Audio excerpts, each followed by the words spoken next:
He cancelled our wedding the night before. I cancelled my name from everything else. This story begins at 11:47 p.m. on a Friday in April. A woman named Vivian was sitting on the edge of her bed in the hotel room she had booked for the night before her wedding. Her dress was hanging on the back of the door. Ivory silk, fitted, the kind of dress you try on 14 times before deciding it is the one. Her makeup was done for the rehearsal dinner, which had ended 2 hours earlier with champagne and laughter and her fiancé's hand on the small of her back. Her phone buzzed, a text from that same fiancé, a man named Andrew. The text was 4 sentences long. He said he was sorry. He said he had been thinking for a long time. He said he didn't think he could go through with it. He said he hoped she would understand. Vivian read it 3 times. Then she set her phone face down on the nightstand, looked at the dress on the back of the door, and sat very still for approximately 11 minutes. Then she picked up her phone again. Not to call Andrew, not to respond to his text. She opened her contacts and found the number of a real estate attorney named Patricia Chen, who had helped her structure the joint mortgage application 6 months earlier, and who had, at the time, made a small comment about the importance of understanding what each party's name on a document actually meant. It was nearly midnight. Vivian texted Patricia, "I need to talk to you tomorrow morning. It's urgent." Patricia responded at 7:14 the next morning, the morning that was supposed to be Vivian's wedding day, with 2 words, "I'm available." Before I tell you what Vivian and Patricia discussed that morning, and what happened to Andrew in the 14 months that followed, I want to ask you something. If you have ever discovered too late that someone was with you for what you could give them, rather than who you were, write yes in the comments and tell me where you're watching from tonight. Subscribe and stay with me, because what Vivian built in those 14 months and what Andrew lost is one of the most precise things I have ever had the privilege of telling. Let me tell you about Andrew Cole, the real version, not the one Vivian understood until it was almost too late. He was 37, a graphic designer who had been freelancing for 6 years after leaving a mid-sized agency that had, he said, stifled his creative vision.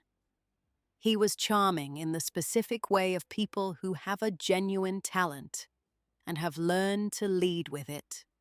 His work was good, his conversation was easy, and his ability to make you feel like you were seeing something special in him was itself a kind of art. Vivian had met him at a gallery opening in Austin, Texas, 3 years before the cancelled wedding. She was 31, a software architect at a tech company, the kind of job that paid well and required the specific combination of precision and creativity that she had always found satisfying. She had her own apartment, her own car, her own retirement account, with a balance that would have surprised most people who didn't know her salary. She was, in the language of financial planning, an excellent credit risk. Andrew was not. This was not something she knew when she met him, because it was not something he disclosed. What he disclosed was the talent, the charm, the vision. What he did not disclose was the $67,000 in personal debt accumulated over 6 years of freelancing that paid inconsistently, the car that was 2 payments behind, or the fact that his credit score was low enough to disqualify him from most of the financial products that adults in their late 30s typically needed. Vivian found out about the debt in year 2 of the relationship, not because Andrew told her, but because they were beginning to discuss moving in together, and the financial conversation became unavoidable. She had been surprised, but not alarmed. Debt was manageable. People had it. It did not define someone's character. She had helped him make a plan. This was the first time her financial stability became useful to Andrew in a concrete way. It would not be the last. The lease on their first shared apartment was in her name because his credit score made joint applications complicated. The car they bought together, a reliable sedan they had discussed as a practical choice, was financed under her name because her rate was significantly lower. When Andrew decided to formalize his freelance work into a small design studio, the business line of credit he needed required a co-signer with strong credit. Vivian co-signed. She did all of this because she loved him, and because she believed the relationship was a partnership, and because she understood that partnerships sometimes meant one person's strengths compensating for the other's limitations. What she did not yet understand was that Andrew's limitations were not temporary circumstances he was working to address.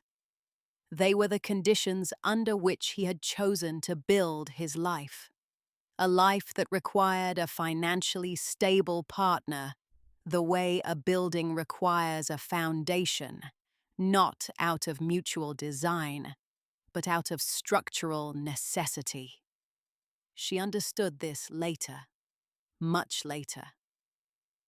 14 months after the text at 11:47 p.m. But even before she understood it fully, something in her had registered it. Something had been paying attention to the pattern. The way her name appeared on document after document.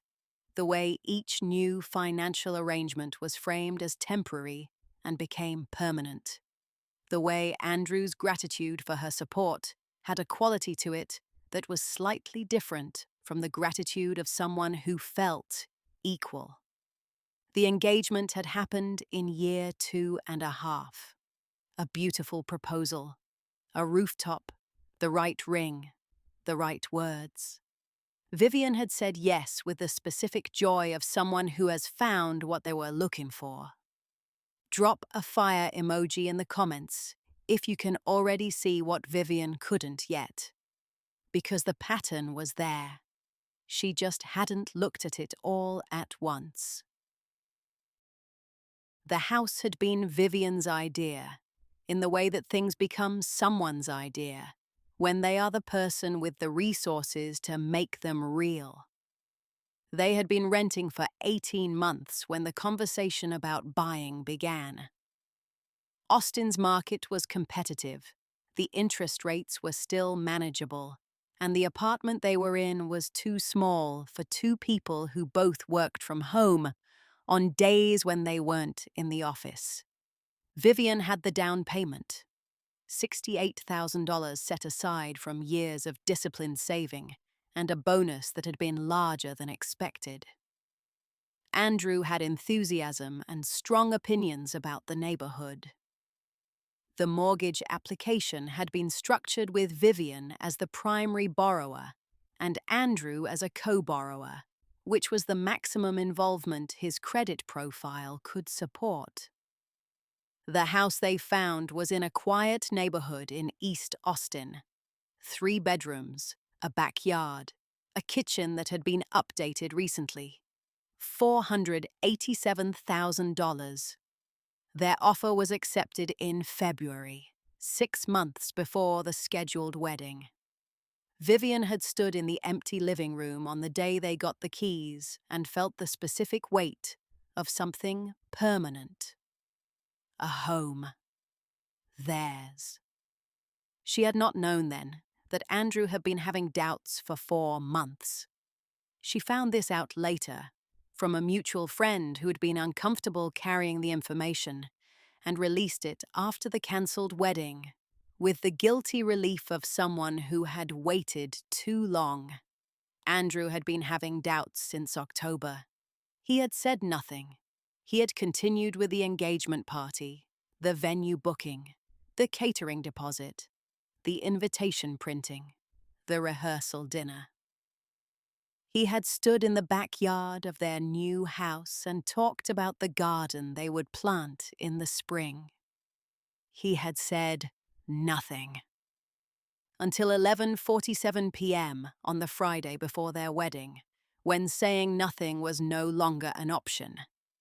Vivian had paid the $12,400 catering deposit, the $8,700 venue deposit, the $3,200 florist deposit, the $1,800 photographer deposit.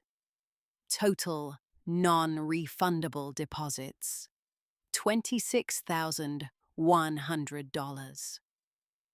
She had also paid, over the preceding 3 years, the apartment lease, the car financing, and the co-signature on the business credit line, which Andrew had drawn $34,000 from to build out his studio space.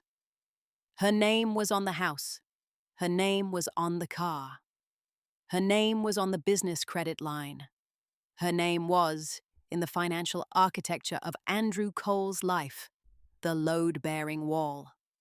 Patricia Chen had pointed this out gently during the mortgage process. She had said, "You understand that as primary borrower, you have specific rights and responsibilities that differ from a co-borrower's. It's worth understanding those before you close." Vivian had thanked her and moved on.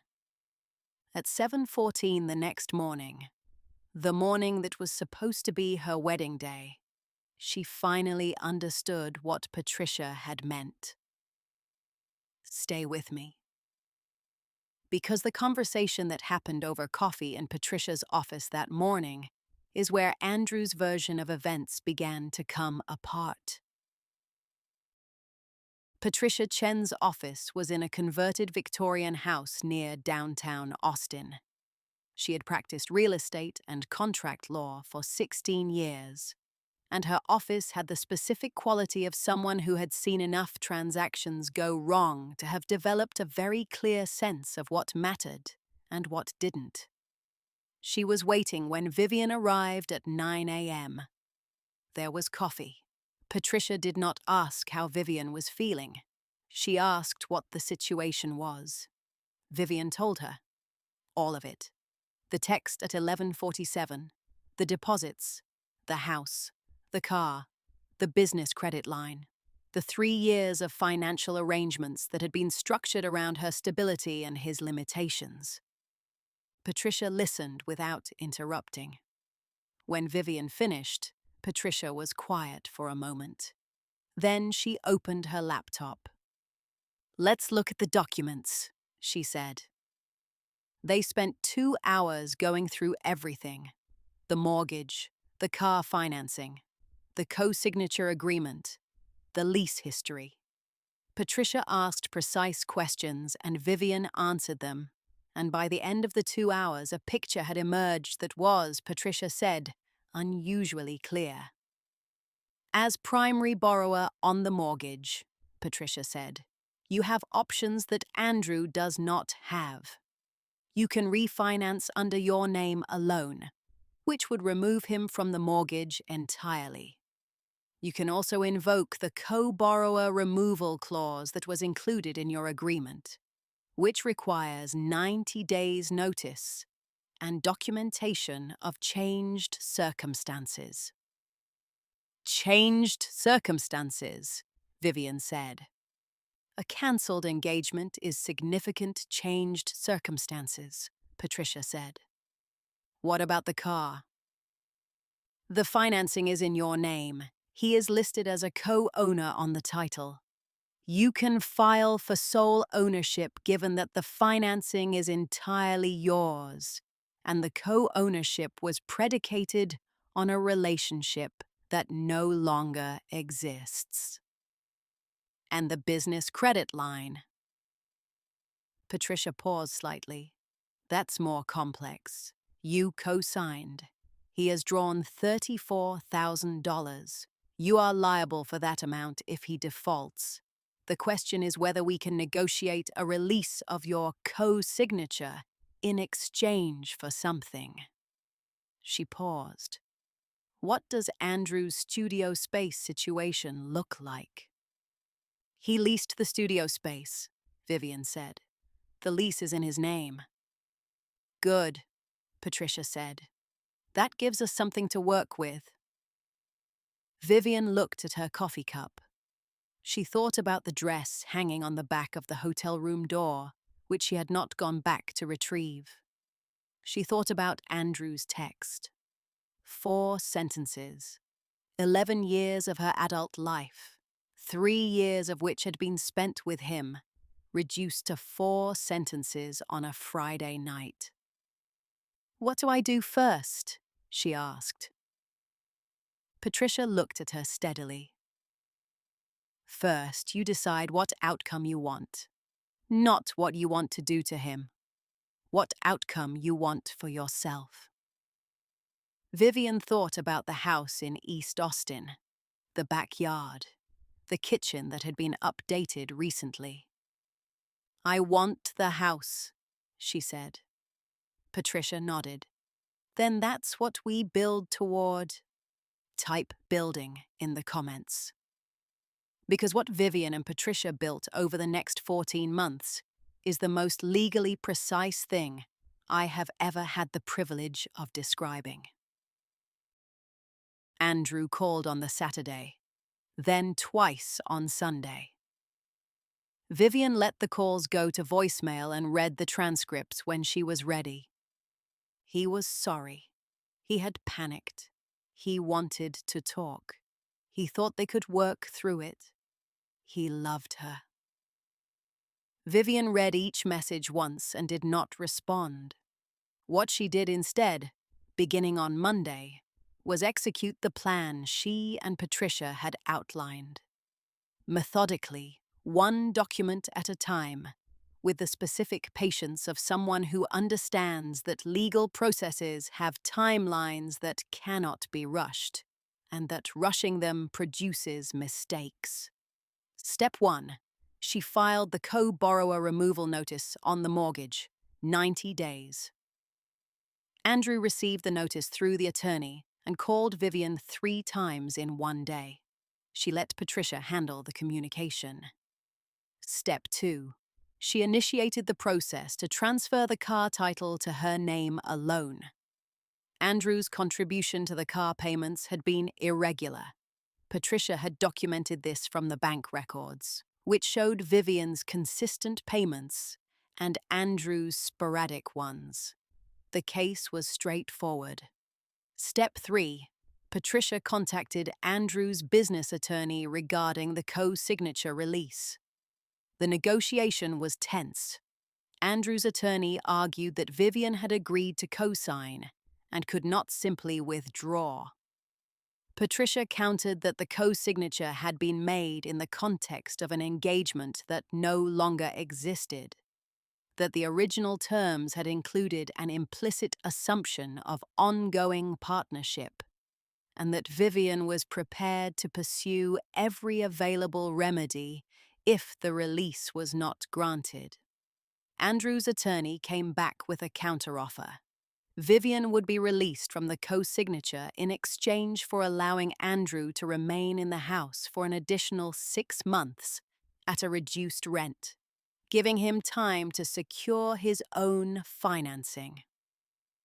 Vivian and Patricia discussed it. Vivian accepted, with one modification. The 6 months began immediately, at the end of which Andrew would vacate with no further claims on the property. Andrew's attorney agreed. Andrew moved his things into the spare bedroom. He was living now in the house that Vivian owned, a guest in the structure he had been built into, paying reduced rent while she paid the full mortgage from her own account. The business credit line was resolved 4 months in. Andrew's studio had been struggling. Several major clients had not renewed, which Patricia's research suggested was partly the result of Andrew's work quality declining during the preceding year, the year of his undisclosed doubts. He could not cover the credit line payments. Patricia negotiated a settlement. Andrew signed over his equity interest in the business assets in exchange for Vivian's release from the co-signature. The assets were modest, some equipment, the studio lease, but the release was clean. Month 6 arrived. Andrew had not secured alternative housing. He asked for an extension. Vivian said no. He asked again through his attorney this time, citing the disruption to his business and the difficulty of finding affordable housing in Austin's market. Patricia responded with a document that outlined, precisely and without drama, the legal position. Andrew had agreed to vacate by the end of month 6. The agreement was binding. Failure to vacate would result in formal eviction proceedings. Andrew vacated on the last day of month 6. He left a note on the kitchen counter. Vivian did not read it until the following week. By then, she had already had the locks changed. Don't go anywhere. Because the confrontation that happened 3 months after Andrew moved out is the part of this story I most want you to hear. She did not seek him out. That matters. Vivian was at a coffee shop she'd been going to for years, a small place near her office with good light and strong espresso, and a corner table she had claimed as her own on the mornings she needed to think. She was reviewing a project specification when Andrew walked in.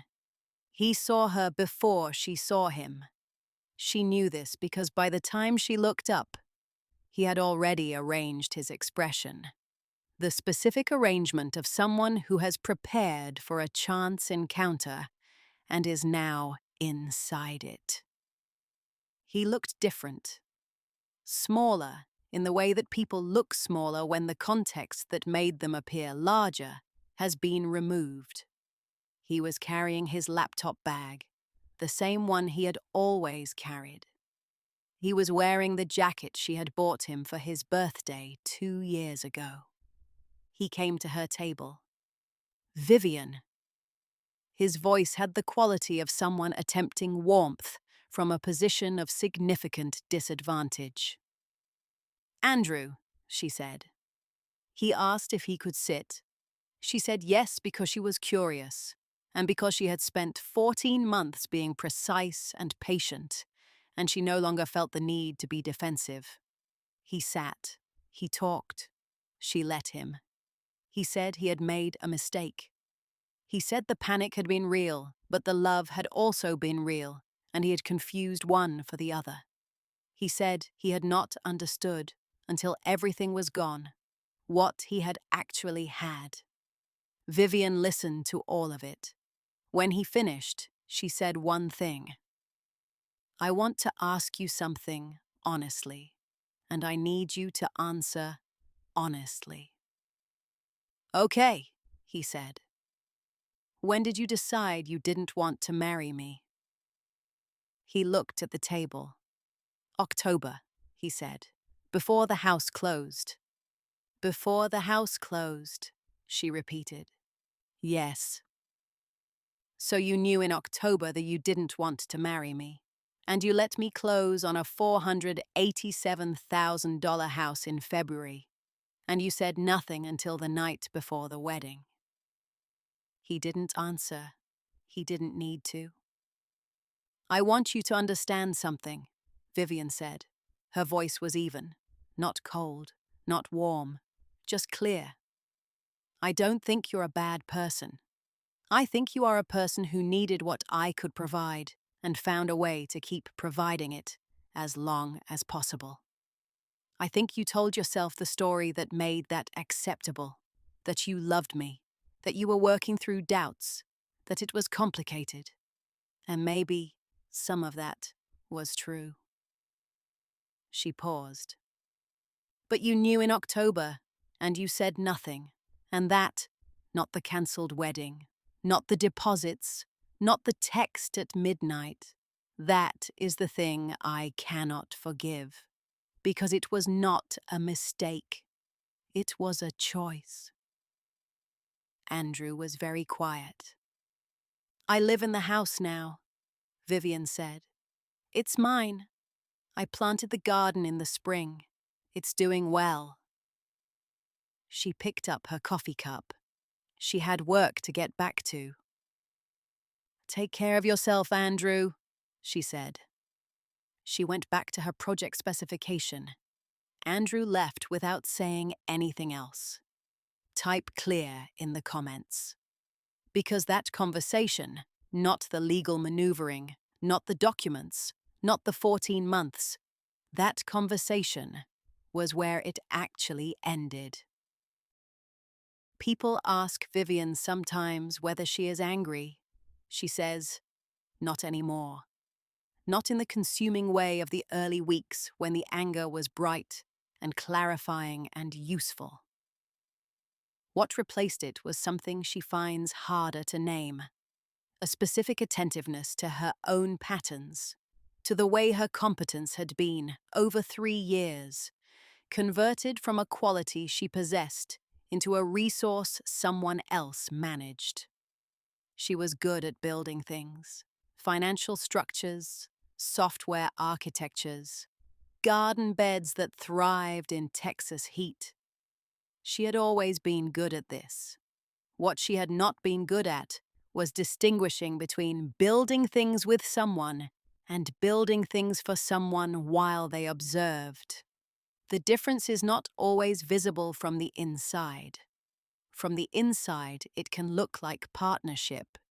It can look like one person's strengths compensating for another's limitations, which is a thing that genuine partnerships sometimes require.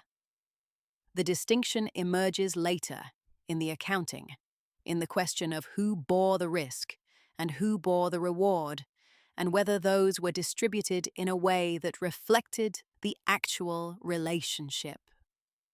In Vivian's accounting, they were not. She does not tell this story as a warning about men, or about financial entanglement, or about the risks of combining credit scores before combining lives. She tells it as a story about attention, about the importance of looking at the whole picture, not each document in isolation, not each financial arrangement as a reasonable accommodation, but all of it together, as a pattern that reveals something about what the relationship actually was. Patricia Chen sends her a card every year on the anniversary of the coffee meeting.